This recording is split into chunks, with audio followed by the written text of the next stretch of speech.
Yeah, it's just like they're Slendermen. They're blue Slendermen with sex braids, and I don't like it.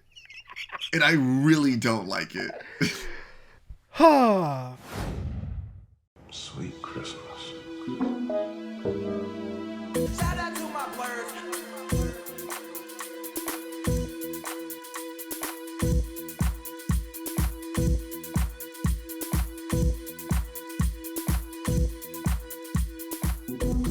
Hello, hello, hello. This is Che. This is Corey. And this is the Next Time On podcast, a podcast where two lifelong friends discuss all things amazing and all things fitted in popular culture. If this is your first time listening to the podcast, it's as if instead of joining forces to take down the comically evil humans, Natiri and Jake Sully joined forces to infiltrate nerd podcasting. Is that fair, Corey? I'm not excited for this episode, ladies. Which one of us is Natiri and which one of us is Jake? You don't want the answer to that. Don't do this to me. There's no fucking way I'm Jake. We all know. Wow. So I guess I'm fucking Blandy McBlandface. Great. That's awesome. There's a couple scenes. One of the worst characters of all time. I mean, shout out to the boy Sam Worthington, who is like, yeah, no, for the bag, because he's not a good actor. Like, well, I'm sure shit. he's like a nice guy.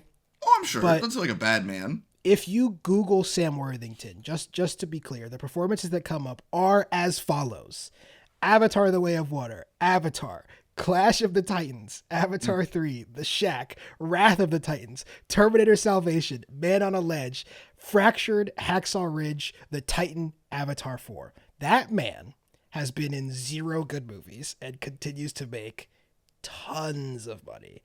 Also, did you know there were 2 Clash of the Titan movies? Because I didn't. I had no idea. I mean, I never really made it through the first one. And first one's not good. It's like, it annoys me because like I like that kind of shit and it was just bad. And I love like a Sword and Sands remember movie, Immortals? Like a fantasy. Yes. Immortals is still, I haven't rewatched Immortals. I rewatched Immortals the other day because I had the realization that I think happens to everybody when you go, oh fuck, was that Superman in that movie? And then I was like, I need to watch that because I don't remember, because at the time Henry Cavill didn't really mean much to me. I think around the time of this, that was when he was cast, I want to say. Okay. So I remember watching him like, okay, so this guy's going to be Superman. Okay, I guess. The movie goes, I think people don't remember how ultra hard that movie goes. We might have to do that on a Curse the Rewatch episode. Is it a bad movie? It's not great. Good? I love it, but it's not great. Okay, now I want to give us a watch. But by the way, ladies and gentlemen, we're talking about the 2011 film Immortals about gods. But we're really going to be talking about the 2009 sci-fi fantasy epic Avatar. Yes, we leading into, by the time you guys listen to this, Avatar: The Way of Water should already be out. Well, actually, I'm hoping to drop it before. Actually, I guess technically it did have premiere last week, so it is already out. This episode should be dropping like a day of official wide release is the plan. So yeah, Shay and I have not seen the second one, and we haven't really because they refuse to give us press passes. There are some reviews out there. There's no embargo on this, which is usually a good sign. We're going to talk about The Way of Water later on in the episode, but yeah, we're going to be doing our Curse the Rewatch for 2009's Avatar, the James Cameron monster hit. But before we do any of that, a couple points of business as usual. Don't forget to follow us at nexttimeon.net and at nexttimeonpod on all your social media platforms, including on YouTube, where you might be currently watching this episode. And if you are, don't forget to like and subscribe. Really helps us out. I think Corey and I will discuss after we wrap this episode, but I think the next time you will see us will be for our list week content because somehow 2023 is coming. But I mean, honestly, thank fucking God. This year's not been awesome. I really would like to get to the other side of it. Yeah, I don't know if next year's going to be much better, but we'll see. I know, but I like to hope for it. But I'm trying not to go into the second one. I think I was talking to some friends about it. And I felt that Avatar, The Way of Water is, I think we're going to talk about it much more later on, but it's like, I'm weirdly want to see a movie, but I don't like the one that came before it. And I'm not expecting much from the sequel, but I still kind of want to see it. I actually think that's how a lot of people are going to be going into this movie, because I think even though Avatar is, as of, time of recording, the most box office successful movie in the history of humanity, not adjusting for inflation.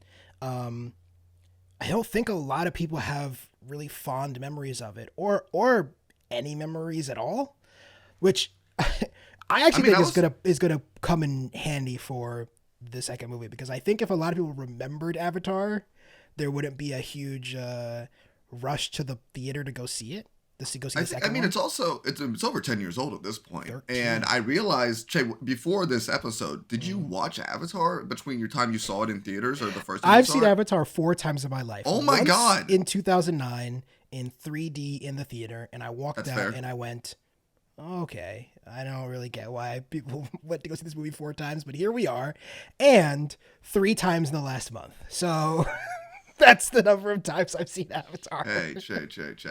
For me, I think I saw it twice in theaters and once. I think I think I actually watched it a year because I think somebody got it on DVD the year afterwards. But should we jump into this? Should we talk about talk about this movie? Let's talk about this movie because I'm sure we have a lot to say about it.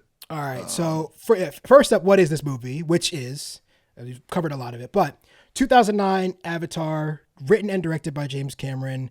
If you don't know the name, I actually don't really know how you found us, but director of The Terminator, True Lies, Aliens, and of course Titanic. I think you maybe have heard or seen most of those. Yeah. Actually, I wonder how many people have seen, like, now in 2022 have seen those movies. I wonder. It's probably a depressingly low number. I feel like a lot of people, but yeah, I mean, I think I agree with you there. That's very true. But starring Sam Worthington as Jake Sully, Zoe Saldana as Neytiri, Sigourney Weaver as Dr. Grace Augustine, Stephen Lang as Colonel Myers Kortrijk, Michelle Rodriguez as Trudy Chaco, Giovanni Ribisi as Parker Selfridge, and Joel David Moore as Norm Spellman. That is the main cast of Avatar. And yeah, I don't know. I mean, it's not really... I mean, this is basically James Cameron's movie. It's not a star-driven piece. Even at the time of casting, obviously, I think probably the most famous person today to come out of those movies is either Zoe Saldana or Sigourney Weaver. But even at the time, Saldana was an unknown. She was actually cast in Avatar and shot Avatar before Star Trek. Even though Star Trek was released before... this movie because of how long the production took for Avatar. All right, well let's jump into the meat of the episode. First up is the 100-word synopsis, which is my turn, and yes, it is. Here we go. Jake Sully, a paraplegic ex-Marine, must fill in for his dead twin brother in the Avatar program on Pandora, where he works with Dr. Grace Augustine to ingratiate themselves to the moon's natives, the Na'vi. Jake meets Neytiri, the princess of the Na'vi. They fall in love.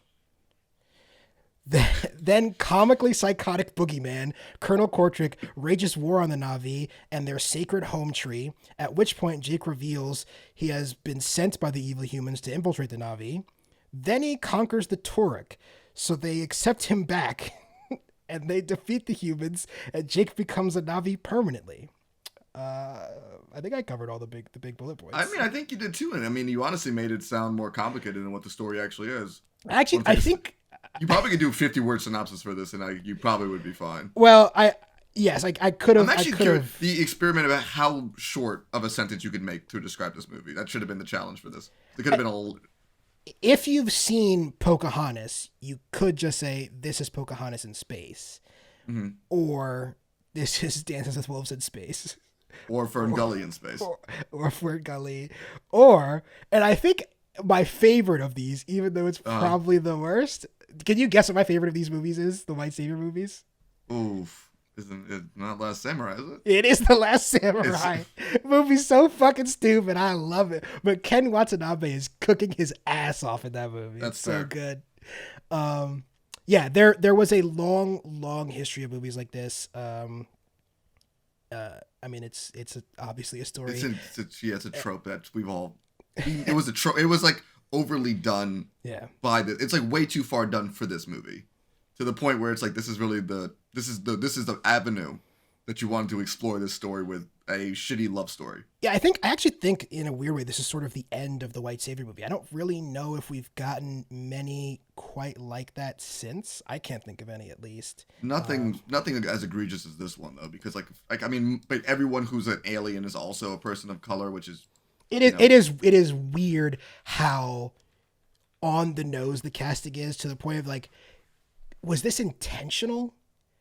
I just googled the white savior movie, and the two that came after Avatar, which are slightly different, but yes, fair enough, is The Blind Side and The Help, which in their own way are even more egregious than Avatar, but are again different because they're not like, I don't know, they're not like action movies where this guy, like literally a guy comes in and is like the best of them.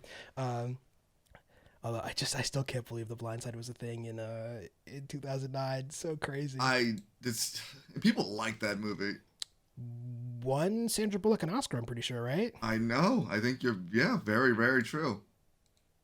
Yeah, Sandra Bullock winning Best Actor, beating out a truly putrid collection of Best Actress awards, because, as we've always say on this podcast, nobody writes interesting movies for women for some reason. I do find it funny that I have not actually seen the Daniel Day-Lewis's Lincoln, but I love the fact that that's like under white savior. I don't know why that's really funny. Is it listed under white savior? I mean, I don't think that's fair, to be honest. I was like, that's a bit, It is really. You sure I you actually want to put that there? I really love calling Lincoln a white savior movie. That's really funny.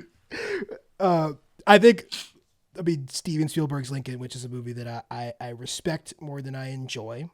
And I think Daniel Day-Lewis's performance is obviously very good in it. But the thing about it is it's like almost to a fault based on reality of events. Like Steven Spielberg and Tony Kushner, the screenplay writer of that, were based it off of Team of Rivals, the Doris Goodwin book. And it's like, it watches and like feels like you're reading a nonfiction book about Lincoln. You're like, this is boring as fuck. But I would love to call it a white savior movie.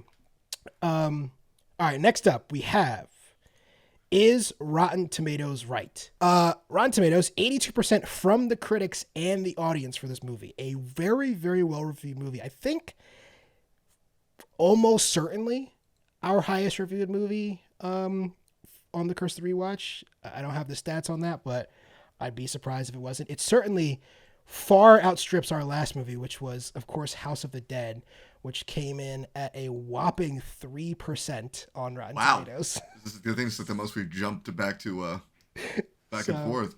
I think this is like the two ends of the spectrum, because we talked about how we probably shouldn't have done House of the Dead because it's like a movie that wasn't trying to be good, and that isn't really the point of this podcast.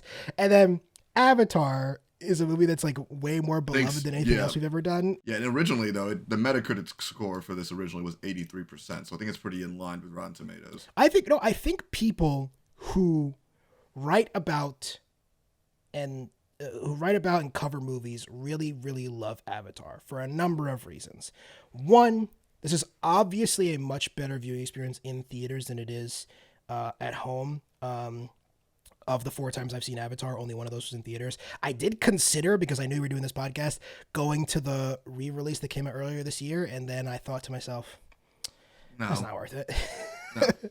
But when you watch it, the 3 times I watched it at home, once I did on my TV in the living room in as big a format as I possibly could, with all the lights off and all that stuff, trying to replicate the movie theater experience. And this movie looks really, really bad now. It's unfortunate, but the CGI is unfortunately something that's gotten better, but it's also something that's very at the time this looks fantastic, but like unfortunately now it just yeah. And then I watched the other 2 times on my computer while taking notes, and it weirdly looked better because I think the whole movie looked worse. So it really flattened out, because the thing about when you watch it on your TV is the scenes with humans look like they're shot with like soap opera cameras. It's so bad. Yeah, it was weird choices. And then the Na'vi scenes look like video game cutscenes. And it seems to me that they're just kind of stepping away or like minimizing as many human and alien scenes as possible from the trailer, it seems. For the second Well, one. I imagine there's probably not like there's not going to be much human stuff, right? No, I mean, because what's his face came back somehow, and he's a Navi. Yeah, I don't. Do we see any humans in the I trailer? don't think in the trailer, because I mean, at a certain point, it becomes It It seems like it's mostly just an animated movie now. If you just go that thing. Yeah, so that brings me to some of my notes about the highest grossing film of all time. Obviously, Avatar, like I said before, and like many people already know, the highest grossing movie, not adjusted for inflation ever. It is the only movie in the top 10 that is quote unquote original. Is actually the only movie. The next original movie in the top 100 grossing films is at number 19. Can you, if you had to take a wild guess what that movie is, do you think you could get it? No, I don't think so. If I told you that every single other movie in the top 50, it's as far down as I wanted to check, that is an original movie, so not based on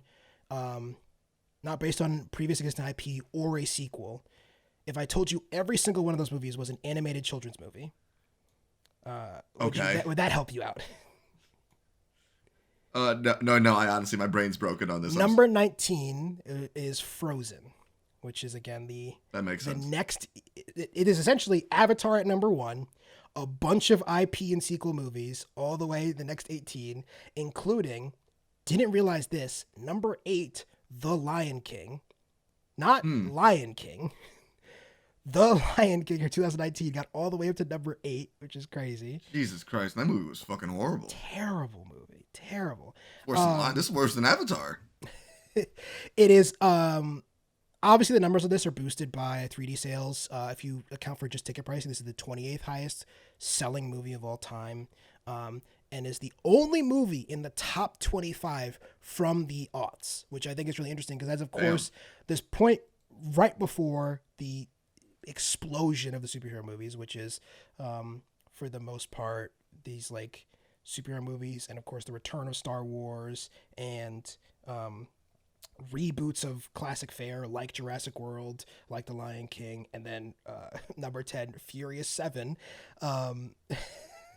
Those are all like what blow up the box office later on, and then of course obviously inflation helps, but the thing I find interesting about Avatar is that it kind of is an animated children's movie. Like you said, this is essentially an animated movie. This is not really a movie with actors in it, except for the very few scenes that are on the ship. And even that, it's just actors clearly standing in a green room. Yeah, and they're very clearly trying to get away from that as quickly as possible. I really like because I mean, like, also it's like sometimes whenever they cross over, sometimes I'm like, oh, these things are weirdly tall, and it also kind of gives me the whole uncanny valley effect of their faces a bit more. It fucks me up. I really don't know why. I don't have a word I can put it on for this, but the movement / animation of the Navi always kind of make me a bit uncomfortable. The scene at the end where Neytiri saves Jake as he's like suffocating to death after he gets like knocked out of the whatever you want to call it, the housing that they use their avatars in, and she's holding him like in her one hand. You're like, oh, these things are like huge, massive, which begs the question that I did sort of want to save till later, but it's come up now organically. Why is Jake attracted to this woman? He's been a Navi for all of like 30 seconds, and he loves 8-foot tall blue people now. The heart wants what the heart wants. No. What are you talking about? Right? No. How does it's the heart wants what the heart wants, man? It's such a obviously. For some reason, you need a love story in like every action movie ever. I think this is in contention for the dumbest love story of all time. Because like, why would she be attracted to him, and then why would he be attracted to her? Which one of the most annoying things about it? Because I feel like the love story is what we're supposed to be having. The whole like the movie is supposed to live and die on this love story and their it's sort of as framed as the thing. And then you got Jake Sully here, and like, hey, like, yeah, let me. I'm from the clan Jarhead. I'm like, fuck off, just fuck you. Obviously, we get the montage in the middle of the movie, which is when he's like learning with her, and he conquers his little banshee and learns to ride the horse and everything, and becomes more part of their tribe. But it literally did do white man rides horse. That's actually like Jesus fucking Christ, James Cameron. I just there's no indication really until the moment they kiss, Yeah. where you're like that you believe there's obviously looks. She's like looking at him lovingly even before like she's about to kill him with an arrow, and then like a little moth lands on the arrow, so she doesn't do it, and she has this sort of like infatuation with him from the beginning. But what about this character is it all suggests that they would fall in love? I find them weird as shit looking, and you're also in the same point. Maybe we just don't get it. You know what we need to find? Actually, you know what? I do not want that kind of person on this podcast. I take it back. Nope. I stopped You're myself. gonna say like a furry? I was gonna say like a furry. I mean, there's definitely a group of people out there, and I'm not here to king shame, that watch Avatar and we're like, I want to fuck those blue people, but I cannot relate. So, We gotta move on. I don't really know. Do we have to move on? I would like to move on. Isn't this the content of the podcast? I would like to move on from this portion. Okay, all right. Well, then, so before we jump into the categories and all that good stuff, we should say the things that we liked about this movie. So, do you want to go first, Corey? Sure. I think besides the fact that I thought the CGI was very suspect at times, I'm not blaming that on the film itself. No, it's a 13-year-old movie. Yeah. So I still found a lot of scenes and I'm like, oh, I forgot that like how cool of a world that he set up at certain points. And I think I think the visual spectacle, I mean, I love the floating islands design. I thought that was a really cool. Floating islands is cool, although my brain did go, where's the water coming from? Try not to think about that too much, but it definitely looks really sick. Yeah, there was times in there where I'm like, this is a very well composed and very cool to look at scene. I think a lot of the problems were like the CGI did not look good in the daytime. Yes. Which I think the nighttime shots were a lot better than the daytime shots for sure. I think that's the nature of the style of animation and the art, the direction, because you get this a lot. Speaking of video games, you get this a lot with video games where, like, for me, I find video games that have a stylistic art style very much easier to replay. Like, I really still love going back to revisit Borderlands 2, which is a very old game. But the reason it still feels really fun to play and still looks really cool is because it's a very specific art style that doesn't age that well. But if you go back and play like an old Call of Duty or like an old Crisis game, that the goal of it was to be this bleeding edge technology that is supposed to replicate real life. Obviously, once we've advanced technology, it's not going to look as well. And we've both watched the Way of Water trailers, and undeniably, it just looks way better. I mean, the technology is clearly advanced to the point where the movie's just going to look better. And although at the end of this movie, for a number of reasons, I would have said we don't ever need any more Avatar sequels, I do think sort of in a way, just updating the literally like patching the graphics is a good enough reason to make a sequel. But I also think, to the credit of the first Avatar, I really feel like it like made it like pushed this like as much as we can do with like CGI and stuff like that. Yeah. And I don't think we definitely would not be where we are. Oh, for sure. As far along without CGI, so I will give its credit like that. For the better and the worse, because there was obviously a time after 2009 for like 5 years where they tried to make every movie 3D when it just that was a bad been. Yeah, that was a really that was a bad trade-off for sure. I will be interested to see. Is this going to be a resurgence? Well, I can't imagine it'll be resurgence because I think people really hate 3D. But if people will go see this movie in 3D, I think I'm gonna see it in 3D. But also, it's the first time I now have glasses, so I don't actually know how that's gonna work for me. You don't have contacts? No. As a backup? Yeah. I do not have contacts as a backup, so I'm like, I don't know how 3D is gonna work out for me. I can't remember the last time I saw a 3D movie. I can't either. It's so long ago. But Che, to answer your question about anything else, I don't think I did not like anything else about this film. I will say, because I intend to spend the rest of this podcast shitting on this bad movie, I do think there are redeeming parts of the plot in that, although I think ineffective ultimately, it does try to treat the Na'vi and this story with like a modicum of respect that most of those other movies that we made jokes about do not. Like Dances with Wolves, apart from me just like not being a Kevin Costner guy, I think that movie is a failure because it is quite literally about this guy who just like comes to save the Native American people, and he's like better and smarter and more like, you know. Yeah. This movie is quite literally about a guy trying to assimilate himself into a culture, so much to the point where they make the ultimate step of literally transferring his psyche into the body of their species. It would have been so easy to get rid of Sam Worthington because we could have been like, oh, it just didn't work. We could have had the out. We could have been like, oh, it just didn't work. To be honest, I watched a lot of the press junket for this movie. I think these people I think Sam Worthington's like a good dude. I don't think he's a bad dude either. I think he's just a really bad actor. He's genuine. And but I guess like it's gonna be one of my points of criticism later on, where it's, as you were saying, with the Na'vi like culture, and I'm like, clearly there was so much time and effort put into building this up, establishing the rules for this. The Bible was put together. Yeah. And there was so much effort into that, and then basically having all that effort, and then basically being like, okay, we gotta exposition this information to our audience. Yeah. There wasn't a better mode of transportation besides a very bad story.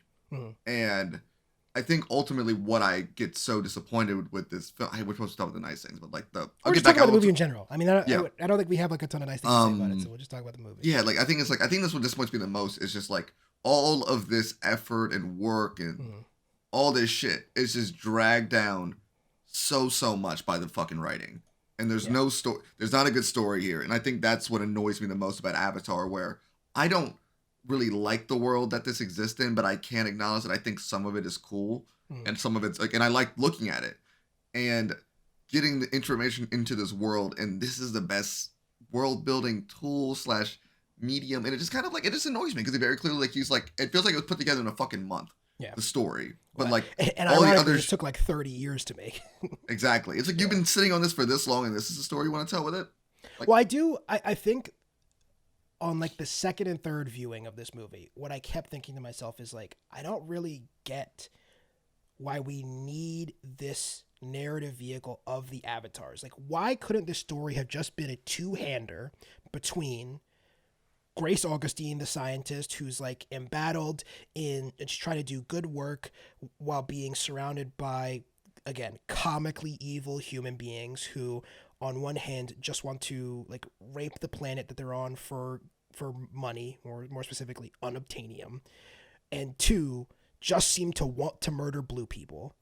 And then on the other hand, just have a story with actual Na'vi who are fighting back to save their land. And you have, because already there's this. This is also bad Princess Mononoke too. So like I'm also gonna put another note of plagiarism. I'm just thinking about it right now. This is kind of also bad Princess Mononoke. Well, I made the point that this movie is technically the only original movie in the top 15 highest grossing movies of all time. I actually would make the argument it is the least actually original script out of any of them. Even Titanic, James Cameron's other movie, is like, yes, based on the crash of the Titanic, but obviously everyone on that, like all the characters for the most part, are fictionalized. And of course, everything that happens on the boat is fictionalized because we don't know, there's not a lot of stories about what happened on the Titanic as it crashed. And like Endgame, which again, I know we ride for Endgame and Infinity War, and I'm sure there's a lot of people who are rolling their eyes because they hate the MCU. I get it. But the thing about Endgame and Infinity War, which sit at number 2 and number 5 in the list, it is this culmination of this story that the execution of it is so difficult. And they took these characters that we've been spending 10, 12 years with and did something really spectacular. Avatar takes a beautiful visual world and like sticks on top of it the most boilerplate story I think of anything on this list, except for maybe barring The Lion King, which is just trash from top to bottom. We will never talk about The Lion King on this podcast. And it's a real bummer because, one, I like James Cameron. I think James Cameron makes cool, fun movies. And I mean, fucking Aliens, Terminator, T2 are some of the best action movies of all fucking time. Right. I love True Lies. I'm like a True Lies believer. One of my favorite Arnold Schwarzenegger This is movies. The problem. We could have just fucking had Arnold Schwarzenegger as the main character. That would have been much better film. Well, do you know who who Cameron's original choice was for Jake Sully? Can I ask you a question? Is Sam Worthington like the budget version of this actor? Actually, in no way at all. Okay, never mind then. All right, continue. Except for that they're Like- both like white what- guys. Oh, that's fair. There's a lot of white guys. His No, I original actually don't. his original choice was Wait, Matt hold on. Damon. 2009. Oh, okay. I was about to say Brad Pitt. I mean, close. Go ahead. Yeah. But Matt Damon, who was not only offered the role, but offered as opposed to like a large fee up front, was offered 10% points on the back. So I'm sorry. What now? So Matt Damon would have had like 3 Is islands. that if Matt, he had done is this one of? Wait, hold on. Is this maybe the biggest fumbling of a bag I've? To be fair, I think Matt Damon is like plenty rich. I think But he's still- doing fine. Yes, But, yeah. But still, like, listen, his- you could be much more rich. His reasoning was that was in like the peak of the Jason Bourne films, and he's Dude, like, I would slap I've got James my Cameron. own like franchise right now. So Sorry, I'm I get reading through the Wikipedia page, and apparently, due to his own personal convictions about climate change, he only allowed plant-based food to be served on set. I might fight that man. I mean, part of me respects his like Yeah, but like, fuck his you. like That's a you literally thing. obsession with the planet. Like That's the like a reason you he took problem, a man. break from making movies is because he wanted to like deep sea dive while he still could. So that's why it's 12 years in between Titanic and Avatar, on top of the fact that it took forever to get this movie made. For a number of reasons. Nobody seems like a bad. No one's like that. That's one of the things about Avatar. Nobody feels like a bad person associated with this. I think that's also why I'm so frustrated with it, because I'm like, it should work. The thing that annoys me most about Avatar is that it, like many things in the movie industry, I don't super care when bad movies succeed, because there's plenty of stuff that I think is not good that other people really love, and that's fine. What I get annoyed about is when bad movies succeed to the point that I think it teaches studios the wrong thing. Yeah, And that's what definitely. it's the same thing. I know I sound like a broken record when I talk about it. It's the same reason that I don't like the Netflix model, is because what happens is they make a show like Wednesday, which I think is bad, but it's successful because it's on Netflix and because they have the ability to turn anything into a success. And then when Wednesday is one of the biggest shows of all time, which it is, other people will learn that they'll be like, oh, we need to make more stuff like Wednesday, which is not what it is. What you need to do is be Netflix, and then you can make anything popular.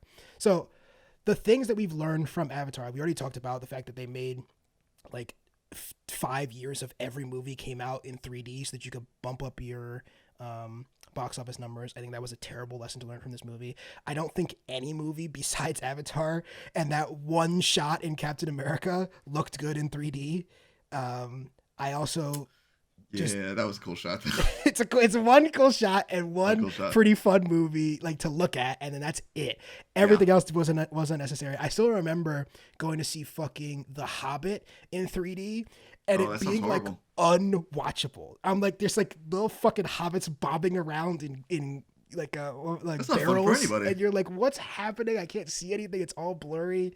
The thing that bums me out about this movie in particular, though, is that, like I just said, I like James Cameron, and the fact that this is going to be like James Cameron's career for what seems Ever? like This is his. I think this is the rest of his career.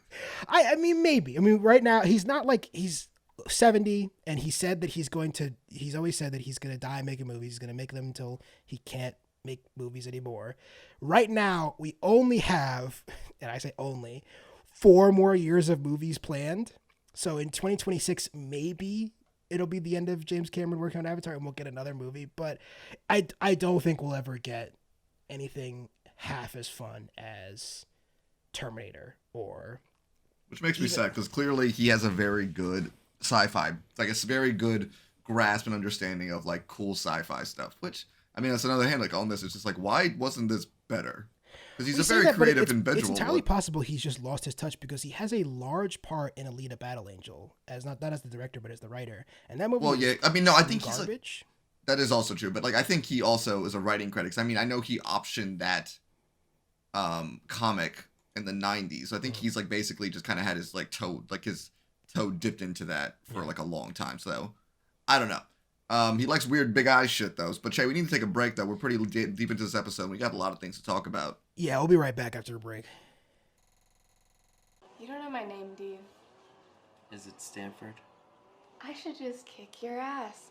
How do you go to a party and you meet Amelia somebody? Ritter, but you prefer Amy. You're from Orinda. Your father's in commercial real estate, and your mother's 10 years sober. What's my major? Trombone. Really? I remember something about a trombone. Tu fais l'amour à la jolie fille et la nette. French. Oui? Your major's French. And yours? Mine? I don't have one. You haven't declared? I don't go to school. You're kidding. No. Well, where did you go to school? William Taft Elementary for a little while. Seriously? You're not like 15 years old or anything, are you? No. Well, you're not like 15, are you? No. So what do you do? I'm an entrepreneur. You're unemployed. I wouldn't say that. What would you say? That I'm an entrepreneur. Well, then what was your latest preneur? Well, I founded an internet company that let folks download and share music for free. Kind of like Napster? Exactly like Napster. What do you mean? I founded Napster. Sean Parker founded Napster. Nice to meet you. You're Sean Parker? Aha! You see, the shoe's on the other Foot. table, which is turned. I just slept with Sean Parker. You just slipped on Sean Parker. And we're back. What's up? All right. First category up is best and worst performances in this movie. And I will say up top, I think this movie has a lot of good actors in it. Not Sam Worthington, but I mean, I like Stephen Lang. I like Sigourney Weaver. I'm a big Giovanni Ribisi fan. I was just talking to Corey that I skipped watching the Argentina game because I was watching The Offer, which I think he's super good in. Zoe Saldana, obviously. But I don't really think anyone's particularly good in this movie. No, I don't think so. I think I was like trying to think also in this. Yeah, I don't think anyone here is particularly good because everyone's playing like a trope kind of person. Yeah. So like every time someone says something, it's never unexpected. Like the characters just feel so one note that they are like, I mean, everyone's just one note. Like you could just like pretty much sum up everybody's character in just one sentence.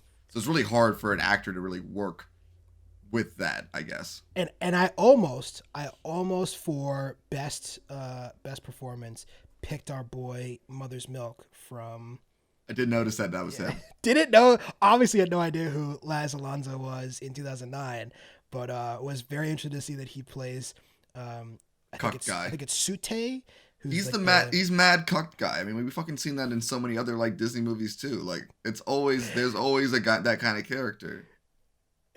we sort of skipped over it at the beginning. I don't know when we're going to talk about it, so I'm just going to jump it in here. Spider-Man thing? No, Okay. I don't want to talk about the Spider-Man thing. And the fact that you've told me about this makes me very upset. Ladies and gentlemen. No, don't say it to our listeners. Go Google Spider-Man script James Cameron. Yeah, do that if you want to ruin your whole life. That's all I'm doing. But, so obviously, we already talked about how Jake Sully and Neytiri have one of the stupidest love scenes really ever. Love stories really ever. And Sute, who is her betrothed at the beginning of the movie, they're supposed to wed, and then, as you said, Jake comes in and cucks him. Basically. But here's the question. Mm-hmm. They know these people are like something's off about them. They call them dreamwalkers. Yeah. They know something's they don't know exactly that they're like humans, like Bluetoothing into avatar bodies, but they know something's fishy. Yeah, they know something's fucky that they're not actually them. So why? Yeah. I guess my question comes back to why is she with this man? She's basically having sex with a robot if you think about it. Well, no, because they are at least biological. They do say it's like a mix of the DNA from. I mean, like Tommy, listen. This is robots with extra steps. Basically, they made it in a fucking fact. They made it in a science lab, and they put their minds into it. But only in this case, they can have sex with the blue people. That's pretty much the only. That's really the only reason they're probably biological. Truth. Just could have not had the love story. Just could have not have done it. Which brings us to, of course, the best performance in this movie. I think mostly by default. I don't even know who my second pick would be. I think it's by default. But that is Sigourney Weaver, who plays Grace Augustine in the film. I like Sigourney Weaver a lot. In almost all films, she's like sort of a non-entity in this movie. She basically was just playing plot point. Yeah, plot exposition a little bit overly snarky. And like that's Sigourney Weaver. I feel like that's like their failed like data transfer of her when she's dying is of course a big like a necessary plot device to explain how Jake Sully's gonna, data transfer his brain to the Avatar at the end. But she's doing her best. I would say if you're a fan of Sigourney Weaver's performance in Avatar, just go watch Alien and Aliens, in which she's just 1,000 times better and more fun and way better movies. But hey, what are you gonna do? Yes. The human stuff in this movie, I think, is even less thought out than the Na'vi stuff. To the point where they could have given they could have just came up with a name for the metal. They could have just came up with a fake name. Unobtainium is one of the worst things to ever exist in a script. It is not an invention of this movie. I know some people will be saying that as though it's like a excuse. It is a term that is used in science to be like a stand-in for, like just like a stand-in for X. It's like they use it to mean a material or something they can't really define at the moment. The fact that they named some rock, just call it Pandorium. Then we're good. Oh, that's easy. That's so easy. Yeah, shit. That's it. Like it was right there. That's just good. It's lazy. It's lazy too, but it doesn't make me physically angry when you say it. So, but so stupid. That brings us to the far more contended award of the two, the worst performance. Now, we've talked a lot about Sam Worthington, who was truly awful in this movie. And I think he is a very clear second place, but it has to, and I think genuinely has to, go to Joel David Moore, who is like a bad comedy actor. Well, yes, I will say that, but I think he's incredible in the film Grandma's Boy. Is he incredible in the film Grandma's Boy? Yes. Or were we 13? I'm not going back. That's what I'm saying. I cannot comment on because I think because I have not seen it. I don't think he's particularly funny in Dodgeball, which I actually kind of watched recently. Also, kind of problematic. Listen, go back and watch any comedy from more. But I'm saying, besides the problematic parts of it, weirdly holds up. But he is credited as returning in Avatar 5. I don't like. It's funny when I saw that as well. I'm like, I don't fucking remember like what happened to him.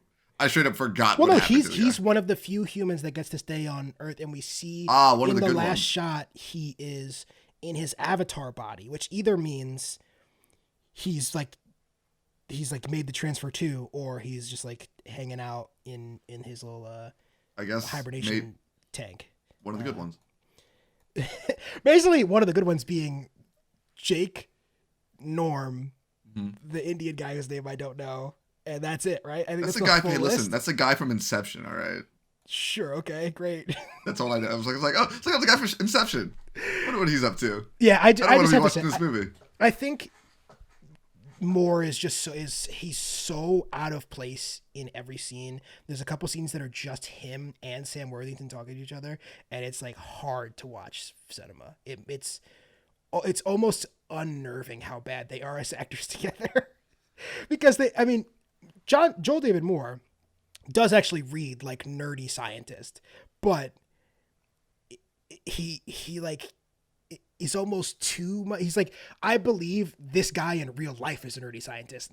Yes. He's so nerdy, it's like almost takes me out of the movie. It's crazy.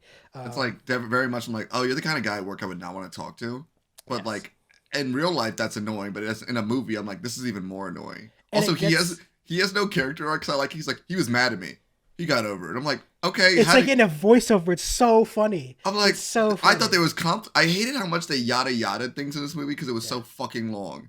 And we spent time on a lot of stupid shit. Well, have you watched the extended version before? Hell no. Okay, because there's a lot of this movie that gets cut out. How long is the extended version? I think there's at least Did you watch half an hour more. Yes, on my second rewatch. I didn't even know there was. I guess I was just like, I don't even want to check. You're missing almost nothing. I mean, the biggest addition is that, or the biggest subtraction between the two is that it cuts out a lot of preamble up top that sort of explains more of Jake Sully's character, and it is by far the worst part of the movie. It's a good thing that Cameron ended up cutting it, because one, it's just like a lot of Sam Worthington acting by himself, which is obviously not great. No. And two, it's like just exposition. And really, I actually think one of the best parts of this movie is that the movie just sort of starts with him in like waking up in cryo, and that's it. And like then we're off and running. That's at least one of the saving graces of the beginning of this movie, which I'm surprised that Disney doesn't have the extended edition. But I guess it's probably. I think you have to get it in the Blu-ray or on the internet. I do love how the third movie, when I look up Avatar, is John Carter. When I was just also like, yeah, this is like John Carter. I don't remember John Carter at all. I just know it's like a legendary. I know the concept of John Carter. Yeah, I have seen. Except in that movie, the aliens look like humans, so it makes sense that John Carter wants to have sex with them. Does it make sense though? Does it make sense? None of this. I'm trying to rationalize this, Jay. All right. Next up, next category, we have. You know what happens to a toad when it's struck by lightning award. I think we got to get a soundboard just so we can just plug that in. I can probably stick that in. I have to find the clip somewhere. I'll drop it in somewhere. I'm sure it's not hard to find. Do you know what happens to a toad when it's struck by lightning?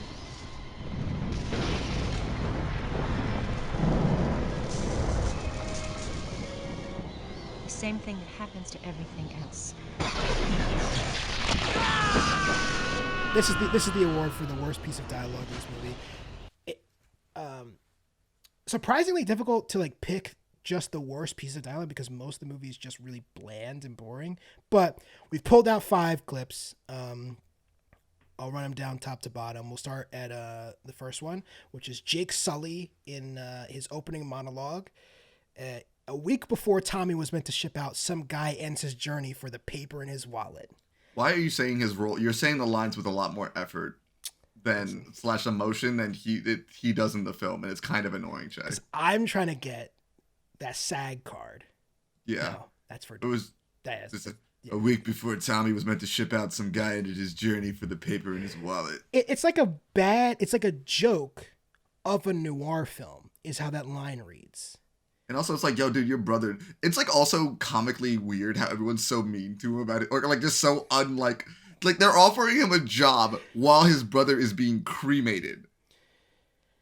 Yeah, it's a very and it was like also like, we wanted your dead brother. And he's like, yeah, no shit, stop rubbing. It's like, not my fault my brother died. It's like a really weird like. It's like a weird. They're really mean to this crippled guy. Like, you know, it's kind of fucked up. Yeah, nobody likes Jake Sully, not even us. Next up, not us.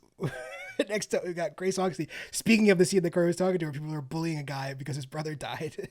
She says, yeah, I know who you are. I don't need you. I need your brother. You know, the PhD who trained for 3 years for this mission.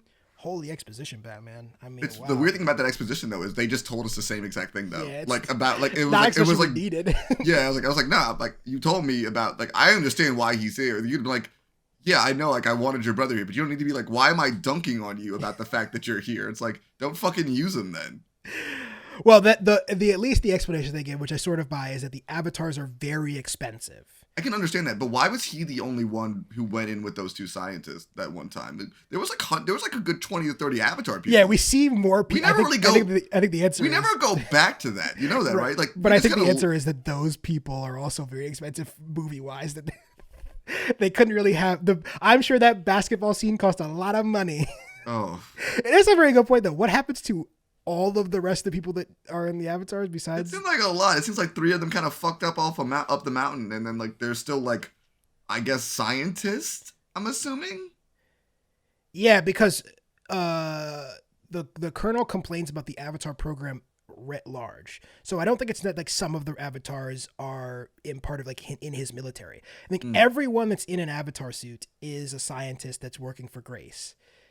Yes, I actually, until you just mentioned that, I didn't really think about what happened to the rest of the fucking Avatar people. Executed, whole thing. I would have liked that scene in the movie. that Next would up, have been dark. got Grace. Awesome. That would be so much. Oh, sorry. The first draft of the script, because he wrote this in the 90s, shortly after his stint on like, you know, the Terminator and True Lies and all this stuff, is a much darker, like R-rated action movie, and I think that movie is way better. We were talking about really making this movie. Too much whimsy and wonder in this bullshit. I don't want that shit. Like, no. It's so saccharine to the point that it just turns me off of this movie. Whatever. Next up, we've got Grace Augustine's Keep Your Mind Blank Shouldn't Be Hard for You. Jake, kiss the darkest part of my lily white. He's supposed to say ass, but it gets cut off. But that's kiss the darkest part of my lily white ass. I mean, if someone ever said lily white to me, I might slap them in the face. I mean, it's like, it's a line that if it was in a movie from like the 70s, I'd be like, wow, real out of date there, huh? A little bit, huh? But this movie came out in fucking 2009. Well, also, it's like Jake also feels like he's from like a different movie, or like, I mean, it looks like he's kind of, I mean, the character looks like he just wandered onto the set and is kind of just like feeling things out. Also, he's incredibly stupid. Yes.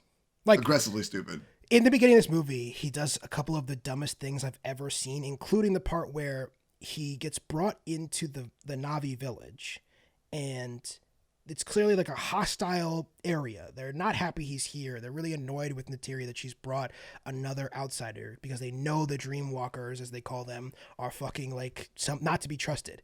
And as it's clear to all of us that they don't like him, he goes, "Oh, that's your dad," and like goes to shake his hand. Like, what are you, Jake? What are you doing? Yeah, it's like read like, the room, weirdo. It's like not even like he's like from like, they're like portraying him. He's like I've never met a different culture in my life. Right. No, it's not. It's like he's never talked to another human being before. Yeah. So that's it's another, like, but I'm like, it's like culture. also, dude, you're in the fucking future. I got to assume culture is a bit. You were in the fucking military. He was in the you military. he had to have interacted He went to with Nicaragua. People. There's oh talk my of him god. going to Nicaragua. Oh my god. I guess in Nicaragua they probably didn't talk to a lot of people. It sounds like he just killed all of them. So, you know. Next up, our main character, ladies and gentlemen.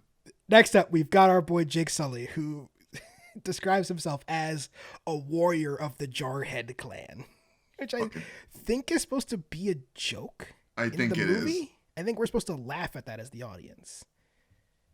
I'm afraid to go see this movie in theaters and just like not laugh. I'm really afraid of that. And Corey's going to report back on The Way of Water because I don't really see me seeing it. Last but not least, we've got Colonel Quaritch, Quaritch. I added an extra syllable there. In his rah go get 'em speech to psych up his paramilitary organization with like tanks and machine guns and helicopters to go kill a bunch of people who just want to live in the forest with bows and arrows. This is the speech that he gives. Now, the hostiles believe that this mountain stronghold of theirs is protected by their deity. It is. And when we destroy it, we'll blast a crater in their racial memory so deep they won't come within 1,000 clicks of this place ever again. And that, too, is a fact. People were excited to go do this. They like, cheered. They like insane. Like you can't. Room full of niggas cheered when he said that. They said blast a crater in their racial memories, and I'm like, I can't imagine anybody. And they went, yeah. I could like if someone just used the words racial memories in like the concept of destroying them. I can't imagine. I'd be like, that seems pretty bad. Like I will say, maybe we shouldn't do this. Like we feel bad about killing animals. These people clearly have a culture and a language. How is it when they're so fucking cool with the whole genocide? Yeah, that's why I love the shots not at the end, even at the end, at like after they go and blow up the home tree, and there's the shots back on base of people watching the TV, and for like a brief moment they look sad. Like, one, what did you think was going to happen when he took all of his helicopters with bombs to the home tree? He wasn't going to like throw a party for them. Yeah, no, you saw this shit happening. And then two, immediately after that, they're like, oh, unplug them. So there's actually no remorse at all. There's like this scene where everyone looks sad for a second, and they're like, oh, but the unobtainium.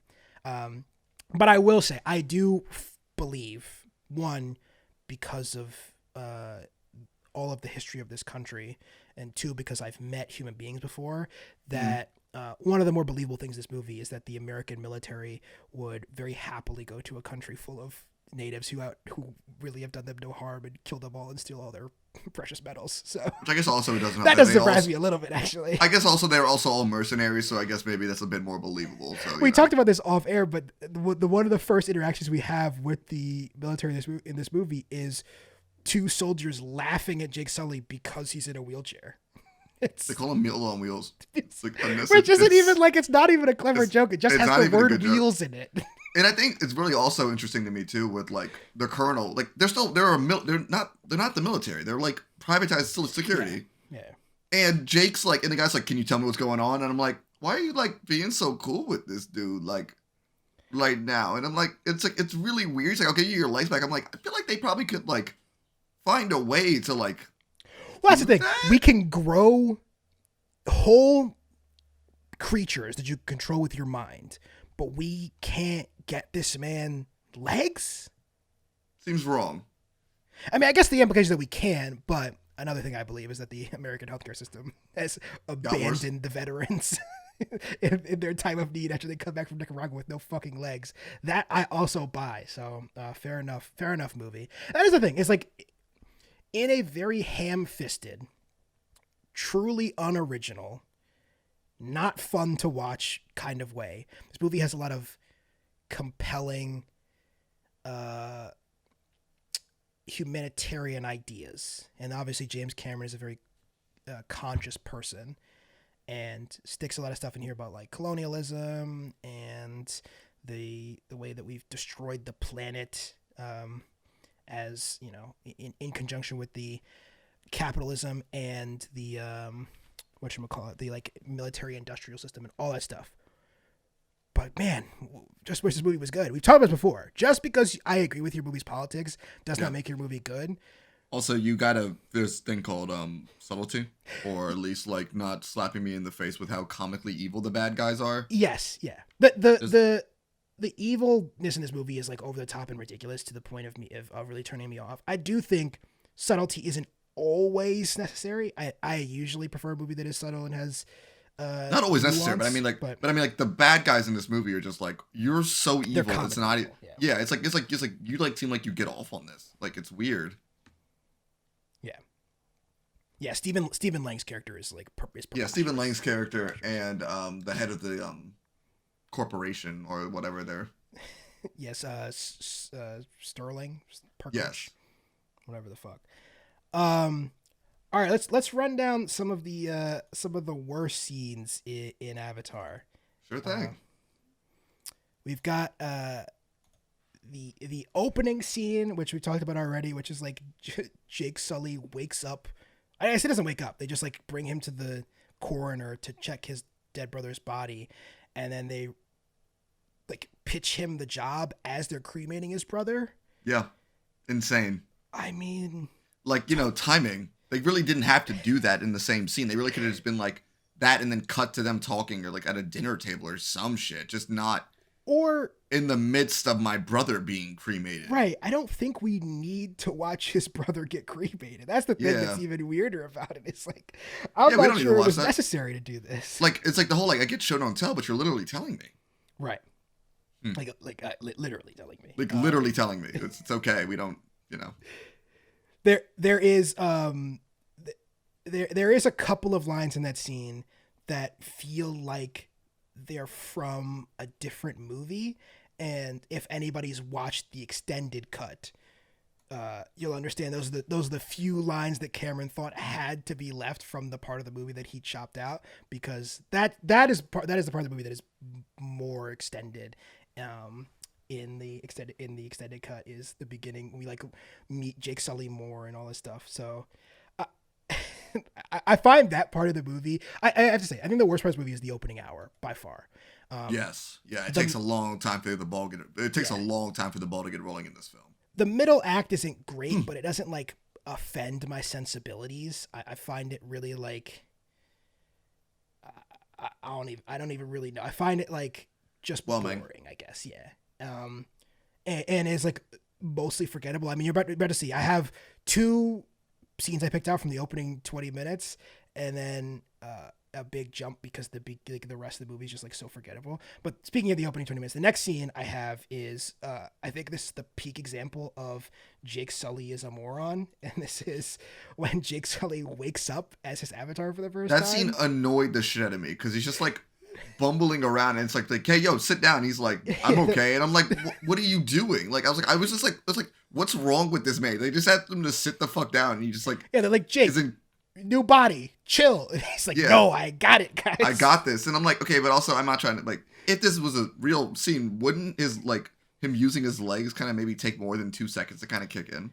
Yeah, maybe he hasn't been paralyzed for that long. It's not super clear how long Yeah. he's been. Although when we yeah. see his legs, they've been pretty atrophied. So it's not Yeah. like it's been like a couple of months or anything. I mean, yeah, it's not. Sorry, I'm sorry. I'm overthinking this. You're putting more thought into it than James Cameron did. I think James Cameron is not interested in this part of the movie, which comes across from the script. He wants to get us to the Na'vi as fast as possible, which again I think is Fair. probably smart. I think It's fair.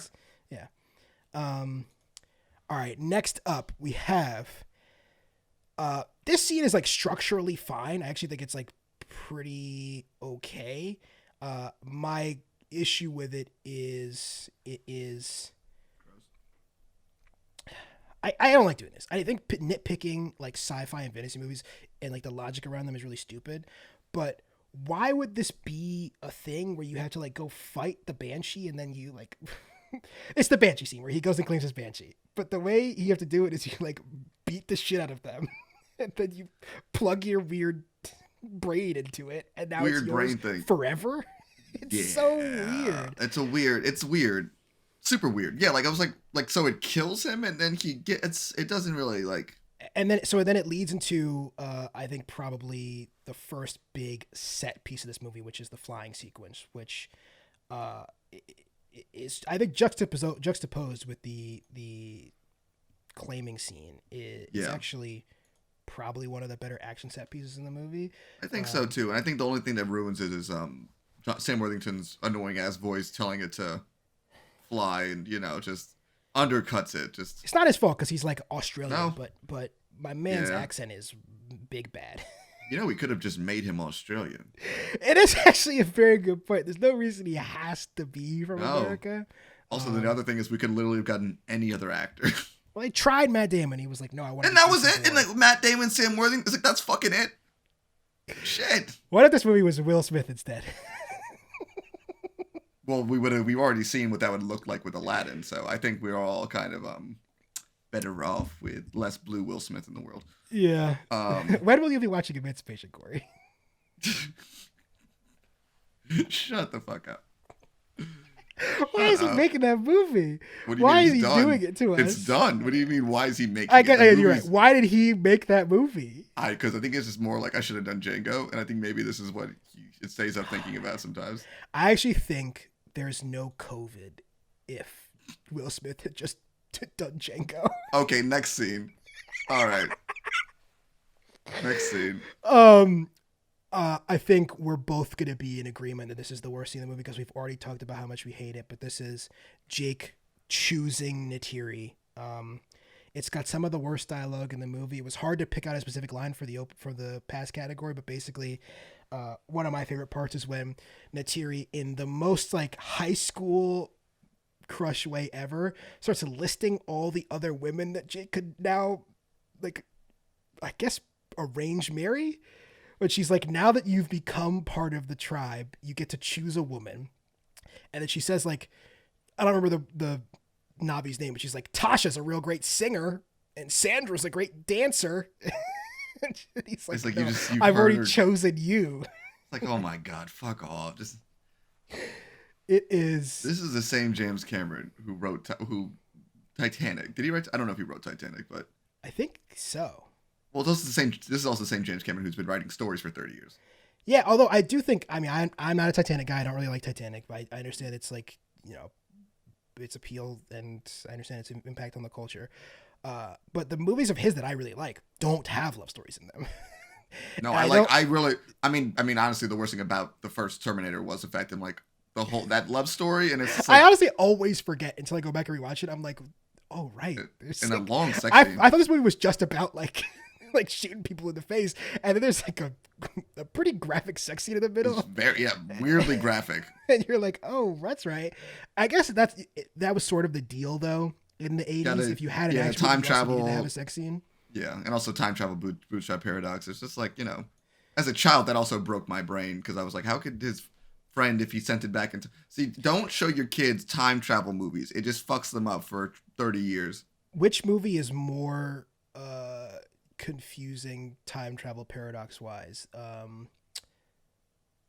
Terminator or Back to the Future? I think Terminator. Back to the Future makes a little bit of sense, but not a lot. The whole But plot of Back Terminator- to the Future is he has to go fuck his mom, though. No, It's so weird. No, he has to make sure his parents fuck. He doesn't have Yeah, to fuck but- his mom. Then he almost fucks his mom. That's not his fault, though. It's not his fault. Yeah, but he wasn't like flirting with his mom. You can't say this while I have Back to the Future poster in my fucking background. I love. Don't get it twisted. Listeners, Okay. don't get it twisted. Corey, don't get it twisted. I fucking Wanna love. make Back to the sure. Future. I love Back to the Future. I have nothing Wanna bad to say make about sure. it except for he tries to fuck his mom a little bit. Okay, but I'm saying like in fucking Terminator though, like how can he exist if he doesn't Oh yeah, exist no, in no, the future? no. There's It doesn't no make any rules. fucking There's sense. No rules. There's absolutely no rules. All right, last Also and fucked final up. He's scene. like, yo, my good friend and actually technically my father, go die. So weird. This is So really weird. fucked up, man. He grooms his dad and gets him killed. Terminator.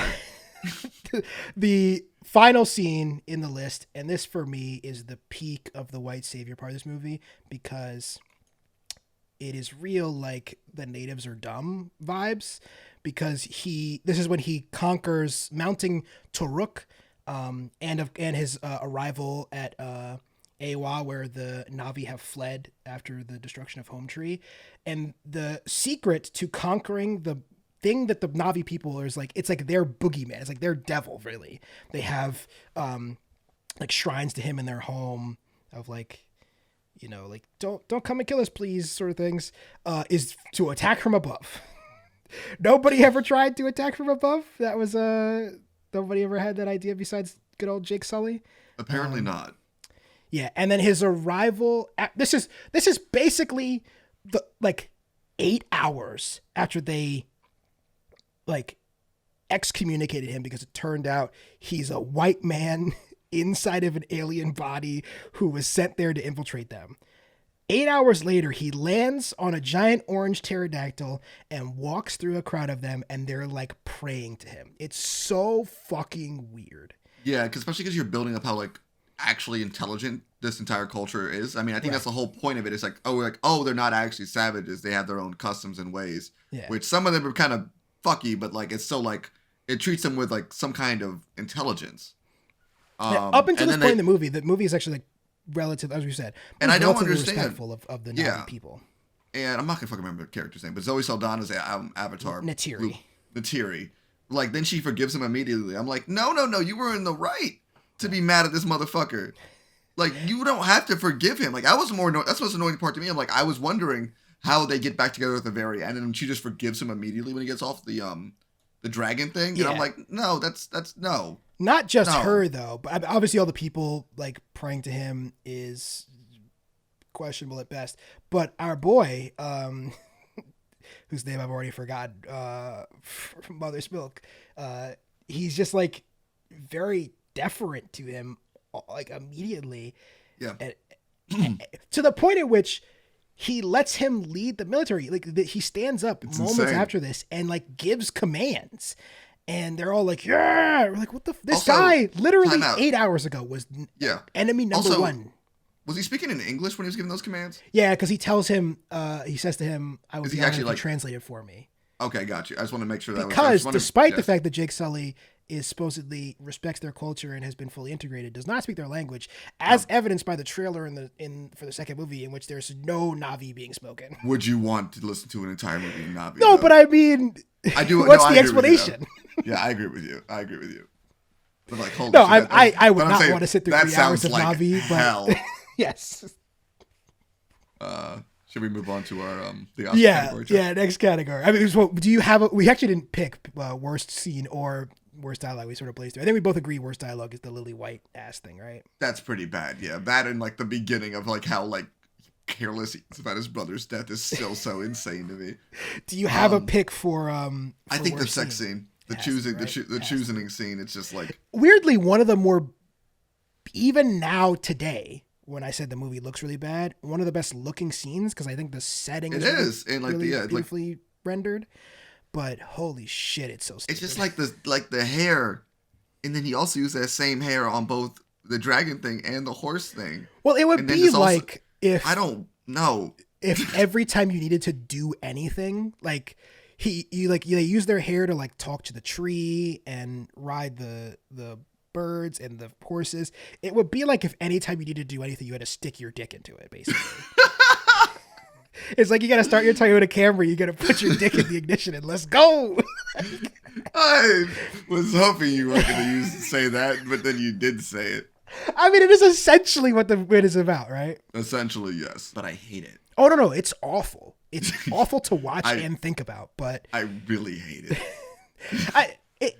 It also is like, I'm no biologist by any stretch of the imagination, but what's the explanation evolutionarily that like the entire planet's ecosystem seems to have evolved to be like a socket for one of the species that lives on it? Like everything, including those little rhinoceros has a jack to plug into. Yeah, well, I guess it's like it's not just the one species. It seems like every species there has the use. No, but theirs is like receptors. So like they have.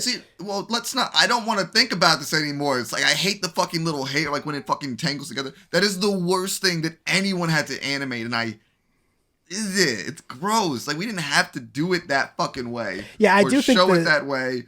I don't know what's the better. I don't think we had to have done that. Yeah, it doesn't actually seem that important to the film is the weird part.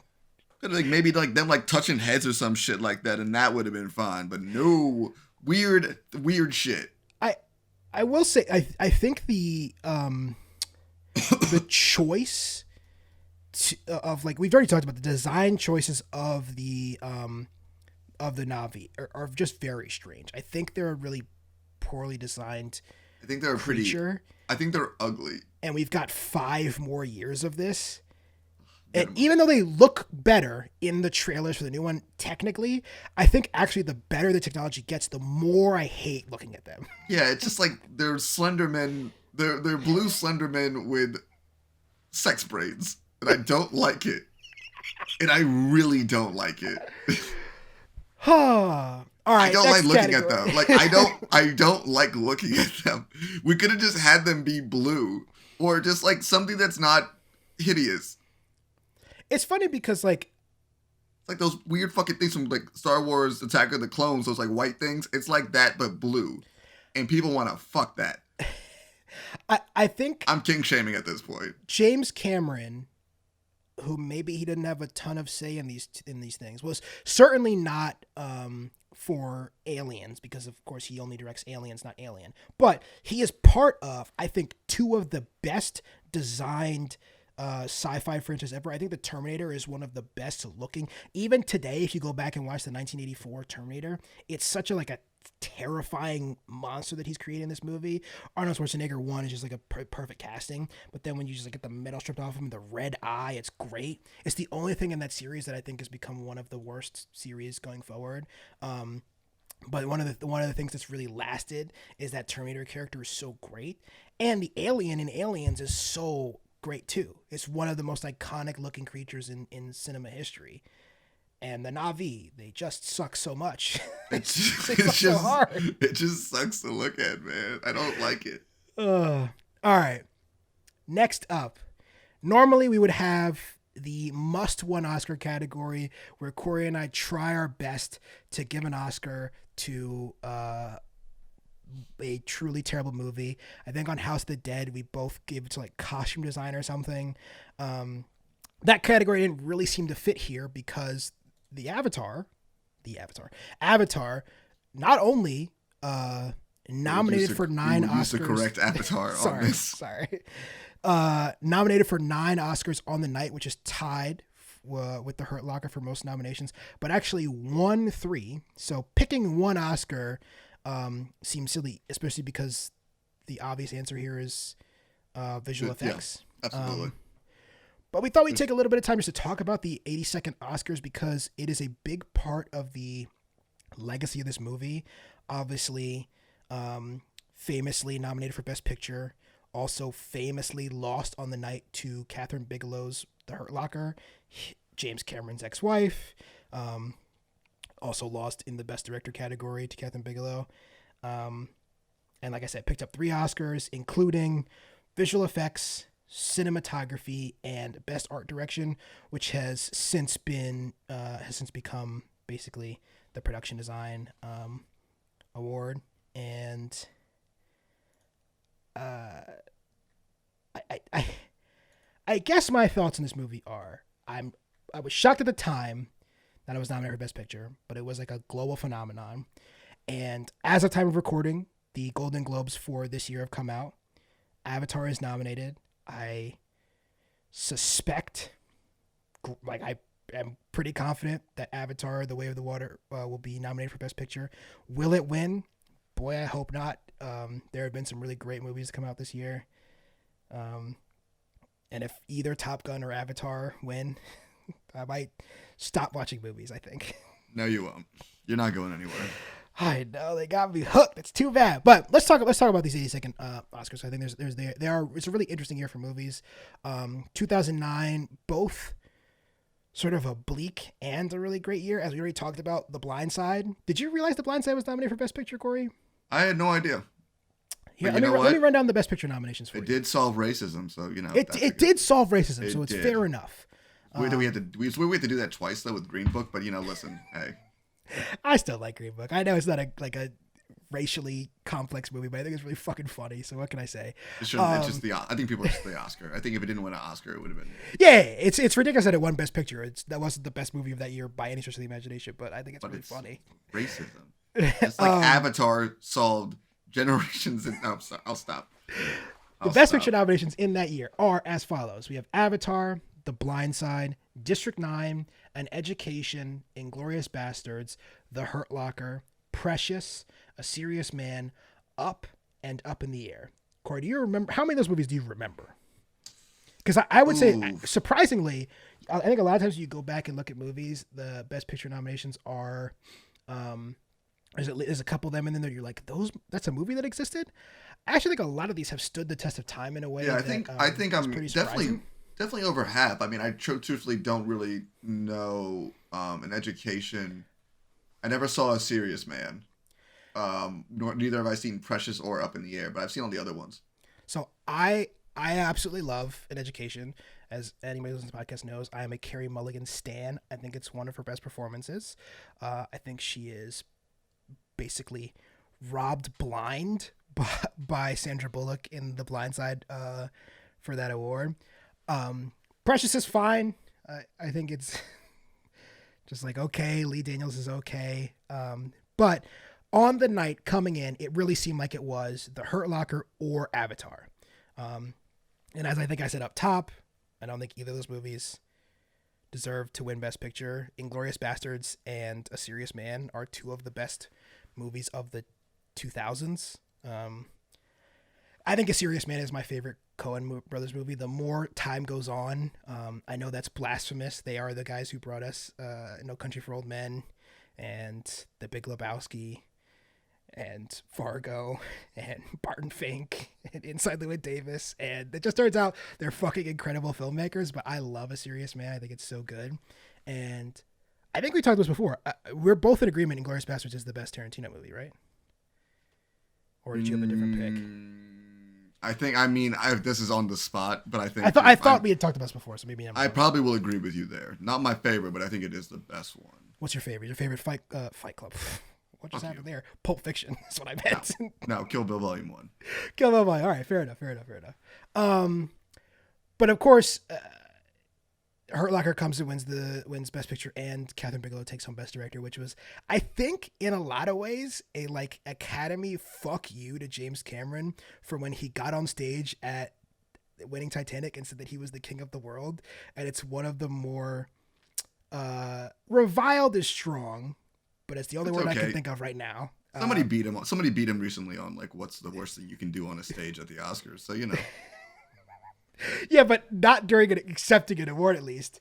No, at least. I actually think, do you think it would have been funnier if during his acceptance speech, Will Smith had walked off the stage, found Chris Rock and smacked him in the face, and then walked back up and kept giving his acceptance speech? Would have been much funnier. In a way, that seems way better, even though it's actually the exact same thing in a way. I don't know. I cannot believe he slapped him in the neck and won an Oscar. Insane. It's even funnier because when you go back and watch the clip, it's like not a short walk. I don't think I've ever It's been a that walk. mad for that long of a walk. He's like so pissed. It's weird. He did like halfway through, he wasn't that mad anymore, but he's like, I gotta Of commit course, this. there's definitely no way by the time he got there he was still angry enough to smack him. But he was like, I can't. Like, there's nothing I can do now besides what I came up here to do. But we're not talking about Will Smith today. We literally talked about him twice so far. Actually, 3 times. We're gonna do an emancipation episode. That is drinking for our podcast. Whenever we bring up Will Smith, you're allowed to drink. The best cinematography award I think is interesting here because of course Avatar wins, which I just find weird. I don't know how you call this movie best cinematography when it's literally a guy pointing his camera at just 2 people standing in a fully green room. I guess Is that what cinematography is? I think in a sense it's kind of cheating with this situation because it's like in animated films, one of the reasons that people do animated films sometimes is creating angles that are absolutely impossible to make. Right. Which this is the idea, and I think it's I wonder really where. It's a kind of a classification thing I'm trying to think now. Like, what can I put as anime film? Like this place has there's really good sequences and setups and like scenes and composition. But that's what directing is, right? Yeah, but like, does that count as cinematography though? I think for cinematography, like it has to be literally like finding these shots with your camera where you are composing the background and the foreground and the mise en place and like how you're framing these actors. It's literally not what. And listen, this on the best storyboarding category, which I think this is what I think that's maybe what the better classification of what this is. This isn't a shot at Mauro Fiore, who's like he's a long time in the game. I think he's made a lot of movies that people will recognize, including last year he shot parts of No Way Home, and is going to be shooting Zach Braff's next movie, A Good Person, which I think what's the opposite of excited for? Whatever that word is, that's what I am for A Good Person. So like, this isn't a shot at him. But I do think it's very weird that he was nominated for this category because I don't actually think that's what this is. I think basically this is visual effects, and they win the visual effects award. But all the stuff that's happening in the backgrounds and really in the foreground of every shot in Avatar is done by the visual effects team. Well, quickly I'll go over the other nominees for cinematography before we move on.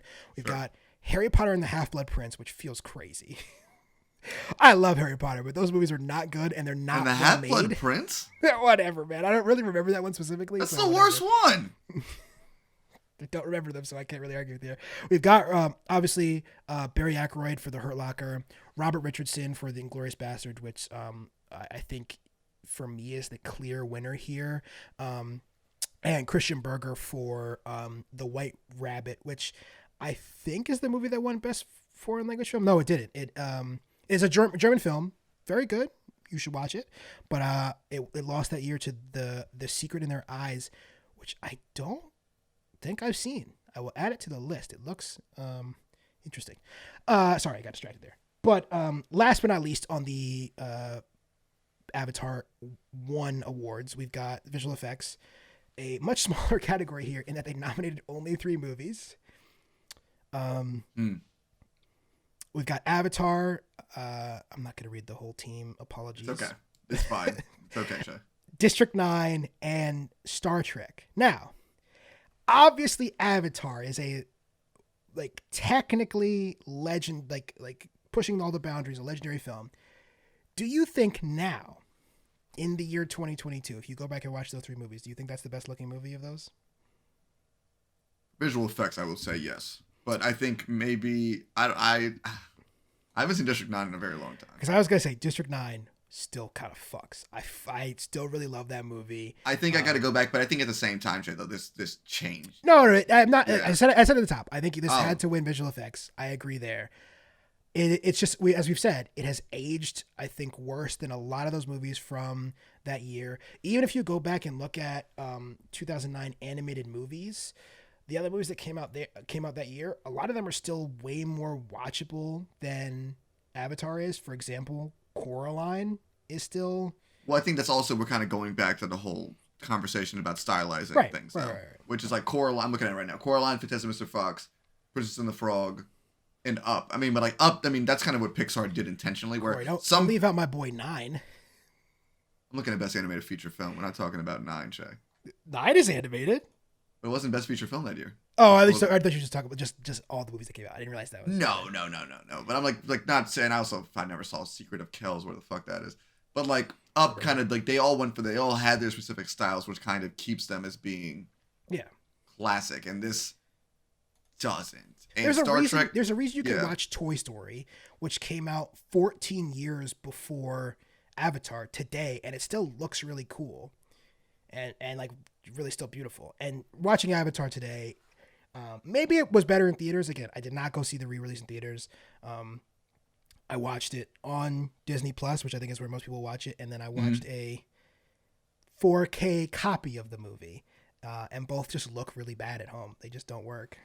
Yeah, I think it's hard to say. I think it's like, I haven't seen District 9 in recent years, but I guess it's just kind of at a certain point, it's just kind of technical levels and just the amount of work that was done. But I think visual effects, no matter how good it looked, I think no matter what, I think Avatar probably would still win just because of the amount of effort that would have had to have been done within it. And I think just, it's okay to give awards for things that are important. That's what awards are about. This movie is clearly important in the visual effects category. That's undeniable. Yeah, I think it fits a bit more of like what a visual effect is versus does it look good. Yeah. And I think that's kind of like, it definitely fills out more of like probably what the technical level of best visual effects fits that a bit more than, I mean, I'm sure District 9 aged better. I think I watched Star Trek recently. I didn't even have any problems with it, I thought. Star Trek is still good, but there's actually not a ton of visual effects in that movie. I mean, besides like Avatar, District 9. And everything that's like visual effects in Star Trek are like the ship and stuff, so none of it's and the lens flares. Relax, JJ, we get it. It is still pretty fucking bad, but that movie's really fucking fun. I love those Star Trek movies. I really do. Yeah. I hope they get a fourth one at some point before everyone gets too old. Last point on an expensive movie. Last point on the whatchamacallit, the Oscars. I just wanted to quickly talk about the sound categories here, because these are the other two that are like big indicators of what ends up winning the best picture. And of course Hurt Locker took both of them, but Avatar was also nominated for both. And I do think this movie sounds, even still today, really well designed. I think this, especially because it's one of those things where it's all Foley, because again, as we talked about, everything that you're seeing on screen is essentially computer generated. Well, actually, do we actually know that for sure, Chad? Or I mean, it's all like generated sounds. It's not, they're not like recording the forest, is what. Yeah. Okay, the sound effects. I don't know if it's specifically Foley artists, but I mean, I know what you mean. I'm sorry. Yeah. And I think it sounds really, really, still really good. And I watched this movie like on my headphones and on my speakers, and the action sequences are like really pumping, and that's a big part of people's enjoyment of movies, especially in theaters. And I love the way that the Hurt Locker sounds. And of course, in a movie literally about explosions, it's going to be hard not to win the sound editing award if in the sound design awards. If you explosion, they definitely go through the effort of like making sure those sound. Yeah. Although, surprised to see Up getting a sound editing nomination. I haven't watched that movie in a very long time, so I don't really remember. The mix is just really good, man. But did you see the sound mixing nomination at the bottom? Our boy, Transformers: Revenge of the Fallen, getting an Oscar nomination. Okay, we're far away from whatever. I'm annoyed now. All right, last category before we take a quick break is no dumb questions. Okay. Corey, do you have a dumb question for me? Because I have a dumb question for you that I'm hoping. I think my rants about the whole weird hair shit might have been my dumb question. Okay, well, I have a dumb question for you that I am hoping you have an answer for, and that is, and I will say the extended cut doesn't really help with this question. It's sort of, I still have. What is the timeline of the beginning of this movie? So let me line it out for you. Sure. Our boy Jake Sully is not supposed to go to Pandora to be an avatar. He's not supposed to be on this flight or space trip or whatever. And his brother Tommy is training for 3 years before he's supposed to get on a ship and travel for 5 years, 9 months, and 22 days to get to Pandora. Okay. Okay. So then Tommy dies. And Jake gets on the ship instead. So from the moment that Dr. Augustine hears that Tommy's been replaced to when she meets him is been almost 6 years, right? Yeah, it seems about 6 years, yeah. What the fuck are they doing? I What's the don't know. timeline at the beginning of this movie? How long they've been on Pandora for how long? For like a decade? Apparent? And Tommy was coming to what? To like finish off the what project? was he doing to? Yeah, what was? I don't actually know. It doesn't really seem like. It seems like they're kind of still in the very early stages for a lot of things too. Like they've been having this fucking like intelligence war or like this basically middle ground war with the Navi people for at least. I mean, at this point, it seems like 9 years, I guess. So just to be clear, I mean, and I would obviously negate the entire movie, but if you needed 3 years of training and the trip took 5 years, 9 months, and 22 days, you would do your training on the spaceship, by the way. Probably yes. You would get on the spaceship and you do your training and then you hibernate for the last 2 years. But I just don't really understand how we got to this point. Is like they throw all these numbers out and it just doesn't really make any sense. Like he's meant to, I guess his brother dies and like the next day he goes into cryo and gets shipped off to Pandora. It seems like I feel like it seemed like it was like within a week that he was getting like sent out there. So it definitely wasn't like long.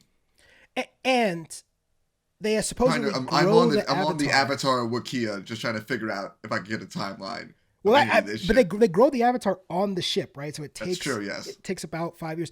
But when Tommy dies, they presumably don't have the Avatar yet. Couldn't they just get somebody else, get their DNA, put it in an Avatar, like maybe another scientist, and then ship that motherfucker off? I don't know.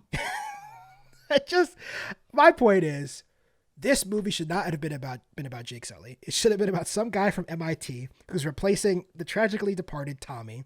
Yeah, why does it have to be the same Gina? I don't fucking know. I don't care. It's not important that he's a soldier and not a scientist, except for that he's stupid, and that is like sort of part of the movie. He is, yeah, but he's so stupid, like right, like incredibly stupid. But it doesn't like really matter that he's a soldier. Like it's not really important to the plot of the movie.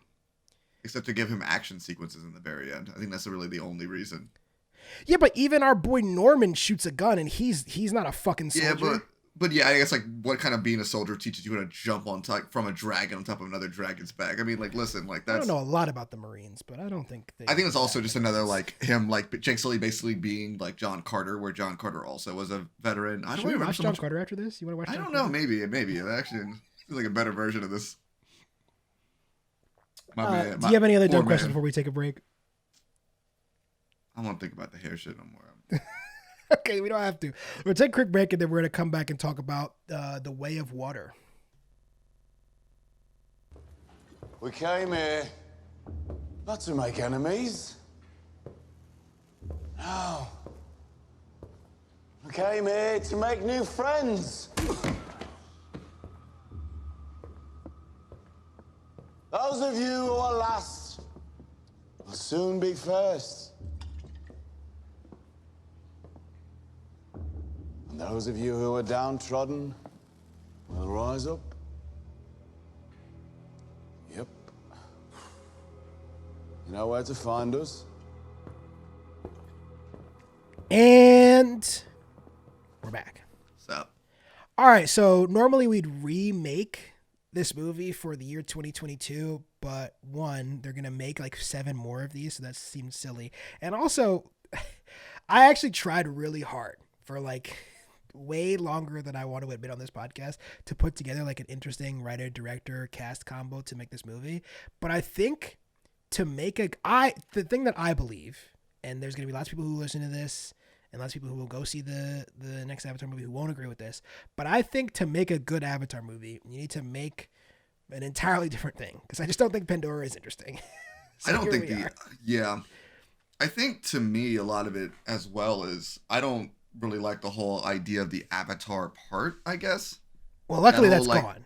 Like that's not gone, in the movie yeah. anymore. I think Although I guess maybe not with the return of yeah, it's but like to Stephen me Lang. that's yeah. But to me that's always the part I'm like, this is like always felt kind of weird, the whole like Avatar part to me, and I never really like loved And that. it's not like really well explained because so his body's just like laying unconscious there when he's like sleeping back at home. So The Way of Water dropping, as we said, at time of recording in a couple days time, and the initial reviews are in, and they're mostly positive. I will read the quote unquote Rotten Tomatoes consensus. Narratively, it might be fairly standard stuff, but visually speaking, Avatar: The Way of Water is a stunningly immersive experience. We As I say said that before, 82%. that sounds like the first movie. Right. 82% for The Way of Water at the moment, 84 for the first Avatar movie. I would imagine these are very similar in quality. So I don't think Corey and I will enjoy this movie as we didn't enjoy the Not first from one. a But I think story fans of the first movie will probably be very pleased with the second one. I definitely see myself enjoying this visually. I foresee that for myself.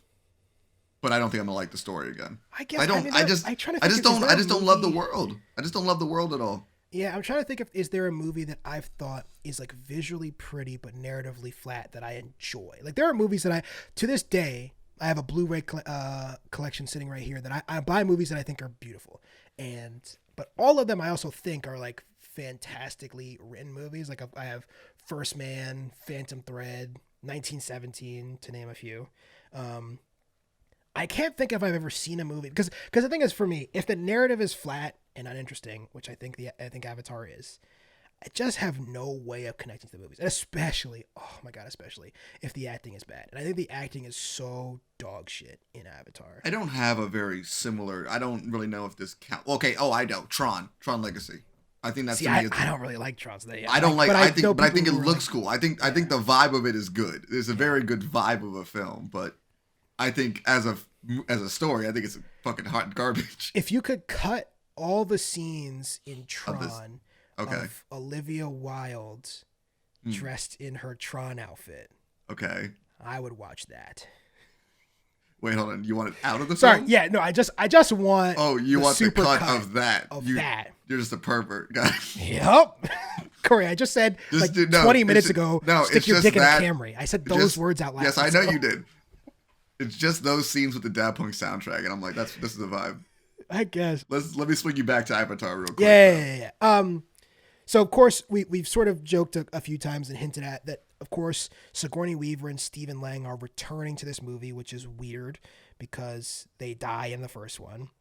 One of them is returning as Jake and Neytiri's daughter, and one of them being Sigourney Weaver. But Stephen Lang is returning as himself, or as the same character at least, Colonel Quaritch. And I'm sure they're gonna it's really funny. I was like wondering about that as well, so I was looking up articles and basically James Cameron was like, "It's sci-fi, we'll figure it out." And I'm like, "Damn, you really want this to be like we're gonna yada yada this shit out because I just like this actor." Which, hey, listen, I appreciate. How is this not going to ruin the movie narratively to explain his return as this character? Is there anything you could possibly imagine where this isn't like a really stupid explanation? Oh, it's gonna be fucking stupid as shit. It's gonna be like this is my guess, ladies and gentlemen. He has some backup blueprint of his brain that is stored somewhere for reasons, and we have a bunch of leftover, or we still are trying to like do the Avatar program. So the company is reinserting his brain since he already has a general understanding of the culture / landscape of Pandora. Yeah, but which allows. I want to blow my brain. He didn't have that understanding, did he? No, not at all. So when I'm right, I don't know if I want to be right or not, but I came up with that in like 3 minutes. So yeah. Well, take with that with what you will. Another point about maybe the increased quality of the second movie is, so James Cameron is solo credited screenplay for the first one. As we've talked about for the last nearly 2 hours, we both think it's written really terribly, but he has brought on Rick Jaffa and Amanda Silver as the new as credited screenplay writers on this. He's also credited, so I don't know how much of the movie they've written but his. But Jaffa and Silver have an interesting track record in that they wrote The Hand That Rocks the Cradle, movie that I think is fun, if not incredible. And then they wrote the Panda Express series. What? That would The be Planet awesome. of the Apes series. I don't understand what just happened there. What would be the Panda Express series? I don't even want to think about it. But I the am Planet of now. the Apes series, which I think is one of the best, I think quality-wise, might be the only action series for me. I'm trying to think that is like 100% batting average right now. The new trilogy. I'm not counting. No. Oh, I am. One day we will watch that monkey movie. Okay. I also realized something. So remember when we were talking about kind of giving credit to being like it's just going to be mostly blue people now. We don't have to worry about humans as much. Just noticed that apparently Jake's character has adopted a human child. Oh yeah, I did see that. There's like a clip of him in the trailer. So that negates exactly what the fuck I was talking about. But then it just. I don't understand. Like, where the fucking human child come from? So at some point I'm assuming from the weird human settlement, but at the same time it's like, how can he survive? Does he even doesn't he need? There is a mask in the clip. Okay, because I'm like yeah, like you kind of need that for So- ever. Where does he breathe? Sorry. Doesn't matter. I should say also Jaffa and Silver also wrote, that's a checkered past because they also wrote Mulan and Jurassic World, which are terrible. But you know, I think the thing about this movie that I am personally struggling with is I think so much of your enjoyment of a movie is perception going in. And when I sat down to rewatch Avatar for the first time after 13 years for this podcast, I told myself, and I did genuinely believe this, and I still think it would have been really funny if it turned out that I loved this movie. And I was wrong the whole time, and we spent 2 hours talking about how great Avatar is. I think that bit would have been really good. I did not like this movie. I think it's really hard to go into a movie that you think is going to be bad unless it blows you away and liking it. And I talked to Corey about this a little bit in relation to The Fabelmans, which I saw a couple weeks ago, and I did not enjoy. And I went to go see The Fabelmans after going to the gym. And I don't like to go to the movies after going to the gym because the gym makes me angry. I hate... Chase gets too amped up. I just hate the people, the place, and the things all about the gym. I hate it all. It makes me physically angry when I'm in the gym. And I went to go see The Fabelmans afterward, and The Fabelmans is like this really, really sincere film about family and movies, and I just sort of thought it was super corny. But I wonder if I'd been in a better mood, and I plan to revisit it later so I can give it its due. But I wonder if I'd been in a better mood if I would have like really connected with what Steven Spielberg is saying. And I'm trying to do this with The Way of Water. I'm trying really hard to like wipe the slate clean of like basically 13 years of me thinking Avatar is shit, and then the last month really, really reinforcing that because every single time I watched Avatar these last couple weeks, I hated it even more than the time before. And I'm trying to go into The Way of Water when I eventually see it, which will probably be in the year 2023.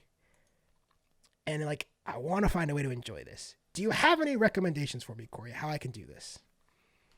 An edible. I don't want to just be intoxicated. Okay, that's fair. Because I was unsober for I the think you just viewing gotta like. of both Venom I think you movies, gotta and find. I loved it. I think what you gotta do, Che, is find a bunch of very visually good-looking films that kind of open your mind up to some fantasy shit, and then try to ride that Miyazaki high, and then like jump into Avatar, because you know it won't measure up to that feeling, but that's what they're going for. See, like I think like what I'm trying to be a bit more like, I'm trying to be a bit more harsh about whenever I rate things now because I'm too forgiving. But at the same time, I'm trying to follow my own rule, which is separate from that, is I get what you're going for rule. Yeah. And that has caused me to give some forgiveness to things. And even to an extent, I really don't like Avatar. But I get what he was going for. And it seems to be coming from... because I don't. Which is Mononoke knockoff. Right, but I guess I get what he was going for in that he clearly was like, this movie needs to be a visual masterpiece. I don't really understand why this is the plot that he thought was the best vehicle for his visual masterpiece. I think the plot he wanted to focus on is very much environment, like that, like whole like environmentalism, that whole like that Yeah. seems to have been. No, I'm saying like I see what you're doing, but I think like that was the theme. I guess that's a good point. But the story that he chose to tell / explore that within it sucks. So bad. So bad. So. Because There is a chance. There is a chance that all these reviews, and I've read a lot of them already. I usually don't go into movies that I plan to watch having read reviews because I think it just doesn't. It taints your opinions and stuff going in. But we were doing this podcast, and I wanted to have some like thoughts on the way of what are going forward. And I've sort of only read positive reviews because it's mostly entirely positive reviews that are out there, and every review I've read has been like, wow, it's a visual masterpiece. The scenes underwater are even more amazing than the ones on land. And I'm like, well, is the plot any good? Did Sam Worthington learn how to act in the last 13 years? How is Kate Winslet his like daughter or something? What's going on? Nope, Sigourney Weaver's his daughter. But who's Kate Winslet? I don't fucking know, man. Asking me these questions. Is Vin Diesel in this movie for real? Oh, that'd be awesome. Is he? He's credited at least in He's playing Groot. Oh, Groot's in this movie. I'll love it. It's Disney, baby. It's all that we can. This is a crossover we were waiting for, man. When the fuck did we get the Guardians of the Galaxy Avatar crossover? Yo, I would not be surprised at some point we're just gonna see like a Navi in the background, and everyone's like, internet's gonna be like, "Are you gonna do anything with this?" But just no one really cares. Like when we get our whatever the version of Disney's Space Jam is, and there's just like that one scene where. That's gonna be fucking wild. Remember when the guys from Clockwork Orange are in Space Jam? So weird. Fucking such a weird movie. Voldemort's just in the background. Such a strange movie. I don't know. Do you have anything else to say about The Way of Water? We will report back when events. Yeah, no, I plan to kind of like come. I plan to just like talk to Jay about this like on the podcast and my thoughts on it. But like I guess like to wrap it up though, my plan is to go into this as like even though I was very down on it. I'm trying to go into it with a very optimistic, looking to enjoy it. I'm not looking to go into it with a very hateful or like anticipating being disappointed. I'm trying really hard to find a way to know myself too. But I think with the thing right now, especially hearing those reviews, I'm going with very lowered expectations now. Yeah. And I think that's going to be the better way to do it because I think I went into rewatching this already knowing I wasn't a big fan of it the first time around. Remember really liking the way it looked, and then I remember watching it on DVD, just plain old DVD, like 3 months later, like or whenever it came out at my friend's house on a smaller screen. And I remember he loved it. So David, if you're listening to this podcast, sorry to dunk on one of your favorite movies, but I remember watching it and him being very ecstatic about it. And I was just thinking, I'm like, that wasn't good. Also, David doesn't like Scott Pilgrim, so David, you're canceled. Do you? I guess my last question on this, unless you have sorry, do you have something else to say about? No, man, I think that's about it. My last question on The Way of Water is: do you think this movie will be a success? Yes. Okay. But I guess success is hard to measure with something like this because I think if it's not like in the top 10 highest grossing movies of all time, it will be considered sort of a failure. Do you think this movie will actually like blow up the way that Avatar did, or it just won't? I don't know if it'll be as much as a phenomenon as the first one was, but I do see this movie making its money back and then some. I will say, out of curiosity, I think depending on like how good this movie actually is, it really will depend on how well the third one does. If I was anybody, I'd be more nervous about the third one that's already done. That's just me. Yeah. All right. Well, it's time, Corey. We've got to ask the final question of the podcast. Yes. As we always do on the Curse of the Rewatch. Mm-hmm. Now, we're both in agreement, obviously. Many people will disagree with us here. Those people are wrong, of course. But we are on the Next Time On podcast are in agreement that Avatar is bad. But is it worse than The Room? No. No, it's not even close. It's not even close to worse than The Room. The funny thing about this is, though, Avatar's probably one of the better movies we've done out of this. I think easily one of the better movies that we've done, but I will say it's like in that category in a weird way for me where I sort of hated watching it more than worse movies because it's bad in a really dull way. It's that, like it's yeah, no, I think what it is to me is just like it's easy to be mad at something. It's harder to be disappointed at something. Yeah. So if this was my child, listen, we would not be talking for a while. So I'm pretty sure, unless we want to sneak in one more regular episode next week, we'll discuss it. But just keep an eye out. Don't forget to subscribe and all that good shit so you don't miss an episode. But I think the next time you'll be hearing from us is at the beginning of our list week content, which Corey and I still have to talk about what the fuck we're going to do. But that is not a problem that you listeners have to worry about. We will be back as always.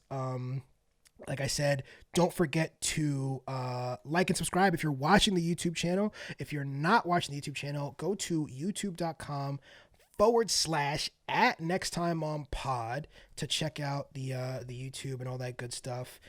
If you haven't already, please go follow us at Next Time On Pod on all social media platforms, and you can find all of our past and future writings and podcasts and all that good stuff at nexttimeon.net. I think that is the full list of plugs to close out the episode. Obviously, we haven't announced the book club or Curse the Rewatch. Those will return in 2023. We always take a break for the end of the year stuff, but we'll announce those sometime in January. Anything else for the people, Corey? Nothing else from me. All right, well, I've been Che. I've been Corey. We'll see you motherfuckers on Pandora. Bye.